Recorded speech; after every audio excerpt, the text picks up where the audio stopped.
जय हिंद। तो समझते हैं एनआईएस डीएलएड मान्यता के संबंध में अब मंत्रालय का भी रुख किया जा रहा है। ऐसे में ऑफिशियल एक लेटर के माध्यम से चीज़ों को समझेंगे।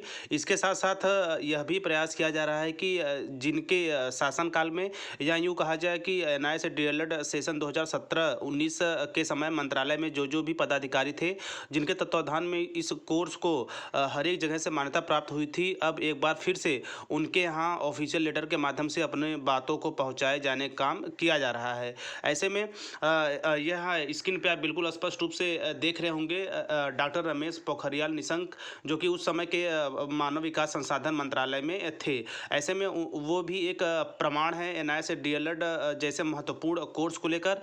तो चलिए चीज़ों को समझते हैं। और ये लेटर भी हाल ही में जो है कि वहाँ मंत्रालय में जो है अवगत कराया गया था।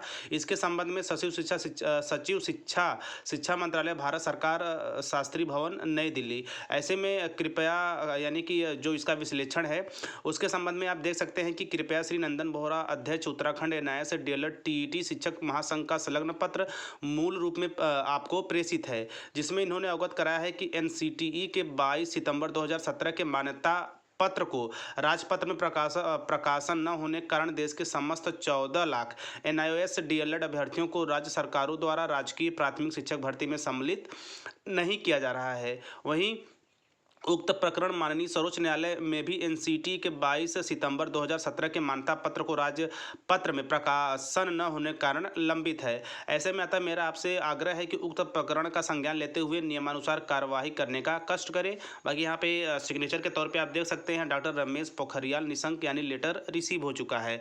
ऐसे में यह लेटर प्रेषित करने का श्रेय सम्मानित नंदन बोहरा सर को जाता है।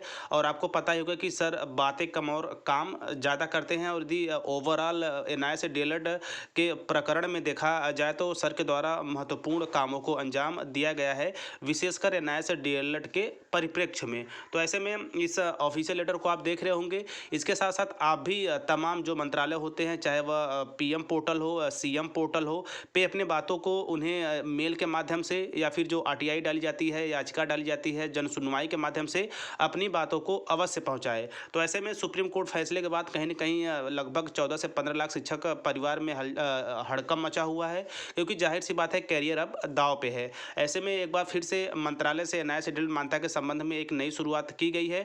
चूँकि हम सभी को पता है कि एक बिंदु जो कि हमारे हारने का कारण है वो है जो है भारत का राजपत्र, यानी कि 22 सितंबर 2017 के मान्यता पत्र में एनआईएस डीएलएड का जिक्र नहीं है। चूँकि विभाग की तरफ से आदेश हुआ था, लेकिन आप कह सकते हैं विभागीय जिन्हें मेंशन करना होता है, नाम वगैरह, उनकी लापरवाही की वजह से जो है नाम उसमें ऐड करने की प्रक्रिया कंप्लीट नहीं हुई, जिसकी वजह से सुप्रीम कोर्ट ने बाहर कर दिया। यदि 22 सितंबर 2017 के भारत के राजपत्र में एनआईएस डीएलएड मान्यता के संबंध में चीज़ें मेंशन की गई होती तो आज हम जीत का जश्न मना रहे होते। तो ऐसे में अभी भी महत्वपूर्ण विकल्प हैं।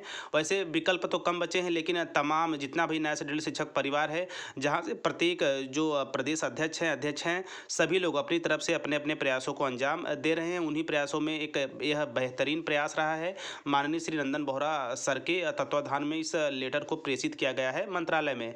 ऐसे में यहाँ पे सिग्नेचर के तौर पर आप यह पुख्ता प्रमाण मान सकते हैं कि लेटर भी वहाँ रिसीव हो चुका है। तो ऐसे में ये रहा ओवरऑल मंत्रालय के भी संबंध में। इसके साथ साथ मेरा पूरा प्रयास रहता है कि हर छोटी बड़ी खबरें जो बिल्कुल ऑथेंटिक हो, यहाँ वहाँ नहीं या संभावनाओं पे नहीं, केवल और केवल जो वर्तमान में परिस्थितियाँ बन रही हैं, इसके साथ साथ आगे क्या हो सकता है, और एनआईएस डीएलएड शिक्षक परिवार के द्वारा या उनके जो भी प्रदेश अध्यक्ष हैं उनके द्वारा क्या महत्वपूर्ण कदम उठाए जाते हैं, के साथ साथ और क्या क्या विकल्प हो सकते हैं। सभी जो चीज़ें होती हैं जो नैतिकता के पराकाष्ठा पे सत्य साबित होती है, टीचर प्लानिंग पॉइंट चैनल के माध्यम से मेरा पूरा प्रयास रहता है कि आप लोग को अवगत कराया जाए। चूँकि वर्तमान समय काफ़ी संवेदनशील है, ऐसे में काफ़ी बढ़ा चढ़ाकर चीज़ें आप लोगों को पहुंचाने का मेरा तनिक भी उद्देश्य नहीं रहता। ऐसे में ये रहा एक गुड न्यूज़ के रूप में हम चीज़ों को समझ सकते हैं। हालांकि अभी लड़ाई बाकी है, उसके लिए भी हम कमर कस रहे हैं और तमाम शिक्षक साथियों ने भी कमर कसा है।